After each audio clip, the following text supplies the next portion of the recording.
मुझे शक तो उन पे पहले ही दिन से हो चुका था, मगर जो सच मेरे सामने आया वो मेरी बर्दाश्त से बाहर था। वो हर वक्त मोबाइल पर रहते, रात को देर तक जागते और हंसते। मैंने कभी पूछा भी, मगर उन्होंने कभी पासवर्ड नहीं दिया। अक्सर ऐसे होता था कि जब मैं रात को सो जाती थी तो वो वैसे ही पूरा दिन हर वक्त मोबाइल पर ही थे, लेकिन रात के टाइम आपको पता है बेड पर अक्सर जब मैं सो जाती तो उसके बाद मैसेज का सिलसिला शुरू हो जाता। अक्सर मैं उनको देख रही होती कि जैसे कोई तस्वीर पिक जो होती है उसको जूम करके देख रहे हो। इस तरह की आदत मैं पहले ही देख चुकी थी, लेकिन मैं फिर भी इग्नोर करती जा रही थी। बिस्मिल्लाहिर्रहमानिर्रहीम, अस्सलाम वालेकुम। कैसी है मेरी यूट्यूब फैमिली? उम्मीद करती हूँ आप सब ठीक ठाक होंगे। अल्हम्दुलिल्लाह मैं भी बिल्कुल ठीक ठाक हूँ। और ये है मेरा यूट्यूब पे फर्स्ट व्लॉग, और यहाँ पे आपको मैं अपनी ही कहानी सुनाने जा रही हूँ, कोई आपको इधर उधर की बात बताने नहीं जा रही। आप भी ऐसे लोगों से थोड़ा सा दूर रहा करें, अपने रिश्तों को बचाने के लिए ऐसे लोगों से थोड़ा दूर रहा करें। अच्छा, जब मुझे पहली बार शक हुआ था तो मुझे ऐसा लग रहा था कि ऐसे नहीं हो सकता, ये मेरा वहम है। अक्सर वो मोबाइल पर हंस रहे होते, मैसेज पढ़ रहे होते, मैसेज टाइपिंग कर रहे होते, अक्सर तस्वीरें जूम करके देख के हंसते। तो मुझे ऐसे लग रहा होता था जैसे वो किसी और से बात कर रही हूँ, किसी और की तस्वीरें देख रही हूँ, लेकिन हमेशा ही मैं गलत साबित हो जाती थी। अक्सर मैं इनसे मोबाइल लेती तो मुझे पासवर्ड नहीं दिया जाता था, और जब भी मैं इनके मोबाइल का पासवर्ड पूछती तो बात को इधर उधर घुमा देते थे। अच्छा, एक दिन मैंने हिम्मत की, और हिम्मत ऐसी की कि मैंने इनका पासवर्ड देख लिया था, लेकिन पासवर्ड देख तो लिया था लेकिन मैं हिम्मत नहीं हो रही थी मैं इनका मोबाइल खोलूं। तो एक दिन ऐसा हुआ कि वो रात को सो रहे थे, इनके नंबर पर कॉल आई। मैंने कॉल रिसीव की। जैसे मैंने कॉल उठाई, आगे से लड़की बोलती है कि कब आओगे, कितने बजे आओगे।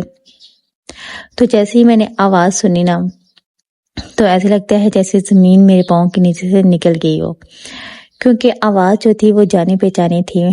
और ये आवाज सुन के मेरे कानों में ना ऐसे लगता था जैसे धुआं निकल चुका है, आसमान जो है वो मेरे ऊपर गिर चुका है, और ऐसे लग रहा था जैसे मेरा जिस्म जो है वो बेजान हो चुका है। मैं लरस चुकी थी। जिस रिश्ते पे मैंने अंधा एतबार किया, जिससे मैंने अपनी हर बात शेयर की, जिससे मैं अपनी हर प्रॉब्लम शेयर कर रही थी, मेरे ही घर मुस्काना जाना था और मेरी ही नज़रों के सामने ये सब कुछ चाह रहा था, और मैं समझ नहीं पाई।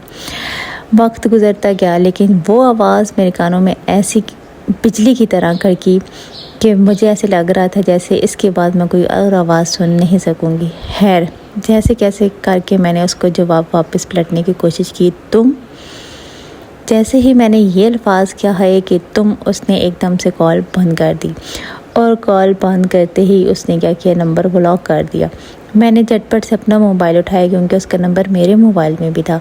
तो मैंने झटपट से अपना मोबाइल उठाया, उससे कॉल मिलाई, लेकिन मुझे आगे से फील हुआ कि उसने मुझे भी एकदम से ब्लॉक कर दिया। खैर, गुस्सा मेरा सातों आसमानों पे जा पहुंचा था, और मेरा दिल कर रहा था कि मैं इसी टाइम इसकी भी गर्दन तो पोंछ दूँ, अपने हस्बैंड की भी, क्योंकि जिस रिश्ते पे मैंने इतना एतबार किया है वही आके मेरा घर तबाह कर रही है, वही मेरे हस्बैंड के साथ खेल रही है। ऐसे कैसे हो सकता है। खैर, मैंने अपने हस्बैंड को उठाया, गुस्से में सब कुछ कह दिया। मुझे लगा वो शर्मिंदा होंगे, मगर ऐसा कुछ भी नहीं हुआ। वो तो बिल्कुल खामोश थे, जैसे कुछ हुआ ही ना हो। घर वालों को पता चला हमारी, क्योंकि कमरे की लड़ाई हद से ज़्यादा बढ़ चुकी थी, तो उन्होंने भी उसको डांटा, मगर वो बिल्कुल भी ना बदले।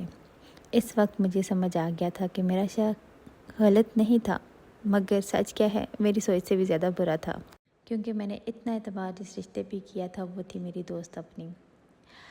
मुझे नहीं पता ये मेरी शादी में कब मिले, कैसे मिले, किस तरह से मिले, इनकी क्या आपस में अंडरस्टैंडिंग हुई। आहिस्ता आहिस्ता ये मेरे घर आने लगी, और मेरे घर का माहौल, मेरे साथ मेरे हस्बैंड का रवैया दिन ब दिन बदलता गया, और ये हर बात मेरी दोस्त जानती थी।